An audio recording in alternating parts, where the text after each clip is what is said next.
Bon matin tout le monde. Aujourd'hui, je vous parle d'une nouvelle qui est sortie hier. Donc, Microsoft, à tous les mois, c'est vraiment intéressant. Il publie un article qui s'appelle Qu'est-ce qui est nouveau dans Copilot pour Microsoft 365? Donc, l'article est sorti le 29 février et quelque chose de très intéressant, c'est qu'on vous dit tous les potins qu'il va y avoir au niveau de Copilot pour Microsoft 365. Donc, beaucoup de gens se posaient la question à savoir c'est quand, par exemple, qu'on va avoir l'intégration pour Microsoft Outlook classique. Donc, on a eu la réponse dans l'article très pertinent.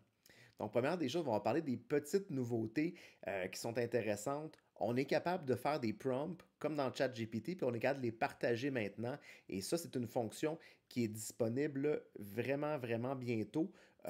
Donc, tout est indiqué au niveau des dates, au niveau de l'article. Je vous donne une autre chose qui est disponible dès maintenant. On parle de l'application Copilot pour, dans le fond, votre appareil intelligent. Très intéressant. Donc, vous avez un compagnon Copilot 365 pour votre téléphone intelligent. Donc, ça vaut la peine. On est capable aussi maintenant, dans Forms, de pouvoir faire, exemple, des sondages, des choses comme ça, et utiliser l'intelligence artificielle. Ça va être disponible en mars. Pour ce qui est d'une fonction qui me fait vraiment capoter, c'est l'intégration avec OneDrive. Vous allez voir à quel point que c'est intéressant. Vous êtes capable, dans le fond, directement de faire le sommaire d'un fichier, dire, eh ben quoi ce fichier-là, qu'est-ce que ça mange en hiver? Fait que sans ouvrir le PDF, vous êtes déjà capable de savoir c'est quoi que dans ce fichier, c'est quoi la langue, c'est quoi les informations contenues dans le document. Donc, très intéressant. Et lorsqu'on va faire un partage, ça c'est flyé, vous allez être capable, dans le fond, d'envoyer le sommaire automatiquement à la personne. Donc, j'envoie exemple à Celeste Burton, puis je pèse sur le bouton générer le résumé. Donc, quand que la personne reçoit le courriel d'invitation du fichier, elle a déjà le résumé de qu'est-ce que ça va parler. Donc, vraiment là, pour faire sauver du temps à vos collègues, très intéressant comme fonction. Et ça, encore une fois, on parle de mars 2024 pour la fonction. Une chose vraiment flyée, ça, il n'y a pas beaucoup de monde qui connaît ça. Il y a une application qui s'appelle Microsoft Stream, ça vient avec Microsoft 365, puis ça permet de partager les vidéos dans votre organisation. Donc, en gros, qu'est-ce que ça mange en hiver? Ça vous permet de faire un YouTube, mais pour votre organisation seulement. Donc, les vidéos restent à vous, ils ne deviennent pas la propriété de Google. Donc, moi, je l'utilise vraiment beaucoup au sein de mon organisation. Qu'est-ce que je fais avec ça? Les formations pour mes employés. Donc, quand il y a une nouveauté opérationnelle, je fais une vidéo, puis je la partage à mes employés. Mais là, l'intelligence artificielle va se mettre dans ce composant-là de stream et vous allez pouvoir être capable de faire un sommaire des vidéos. Donc, même principe, au lieu de taper tout le texte, de faire le résumé de c'est quoi, ça va expliquer étape par étape le contenu de votre vidéo. Donc, vraiment wow comme fonction. Donc là, on commence à avoir des affaires plus croustillantes, là. Le Microsoft Copilot devient beaucoup plus intéressant que simplement faire du chat GPT. Donc, une belle fonction qu'on va pouvoir utiliser. Un assistant pour pouvoir créer des nouveaux fichiers. Donc, on va être capable de dire, ben, j'aimerais ça créer un PowerPoint avec l'inspiration de DALI. Donc, ils vont pouvoir, l'intelligence artificielle va pouvoir créer votre fichier sur le champ. Mais la grosse nouveauté, puis ce que tout le monde attend, c'est le fameux Outlook classique. Je vous explique pourquoi.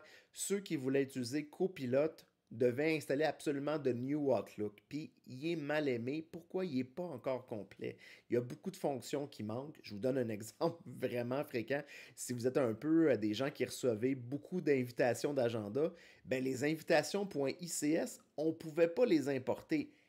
Ah! Je vous donne juste l'exemple. Je reçois une invitation, je pèse dessus, ça dit vous ne pouvez pas importer le fichier ICS dans le nouveau Outlook. Là, j'étais comme OK, mais c'est parce que c'est pas prêt là. Donc, la bonne nouvelle, ceux qui continuent d'utiliser Outlook classique, dès la fin du mois de mars, Outlook va être maintenant 100% supporté avec Microsoft Copilot. Pour ceux qui utilisent les versions, dans le fond, d'essai comme moi, on a vu dans les dernières semaines, il y a eu beaucoup de nouveautés qui sont apparues, comme par exemple, je vous donne un exemple, si j'ai un courriel de ici-tout.tv, mais je peux utiliser le bouton résumé.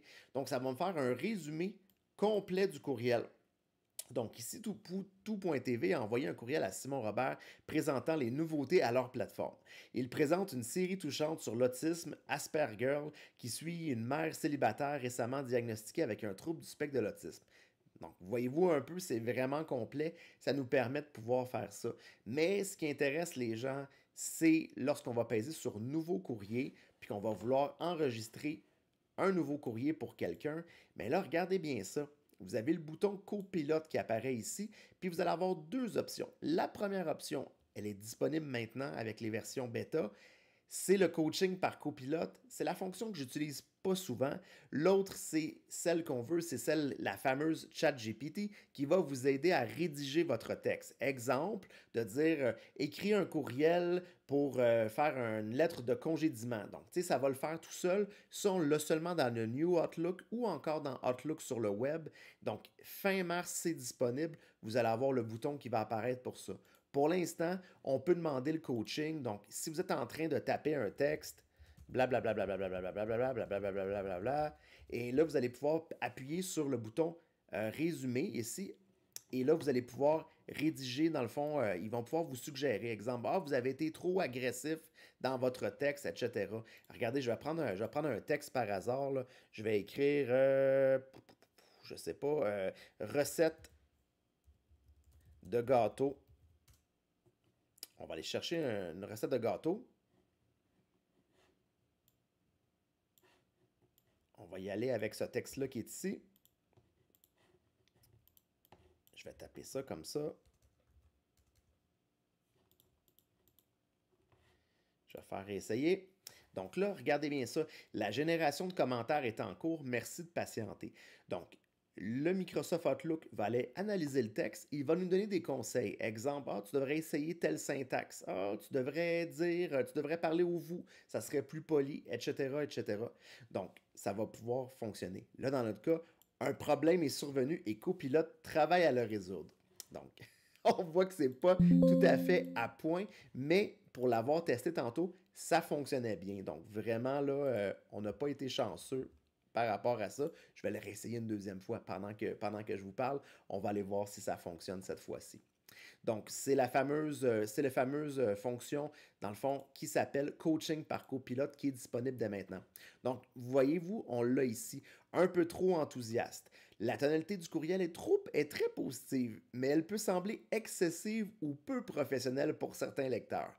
Modérez l'usage des adjectifs comme impressionnante, réconfortant ou largement meilleur. Donc, voyez-vous, il nous dit vraiment là, qu'est-ce qu'on doit changer au niveau de notre texte, sentiment du lecteur, clarté. Donc, vous avez toutes les guides pour pouvoir vous aider. C'est disponible dès maintenant. Et finalement, ben, si on revient, dans le fond, à nos nouvelles, on a également la nouvelle fonction dans Microsoft Teams. On a un bouton de copilote qui va être là vraiment pour vous aider. Microsoft a corrigé ça parce que c'était pas assez clair. Il y a des gens qui cherchaient le copilote dans leur conversation. Donc, ils l'ont mis à cet endroit-là. Vous êtes en mesure de pouvoir plus facilement demander des choses à copilote.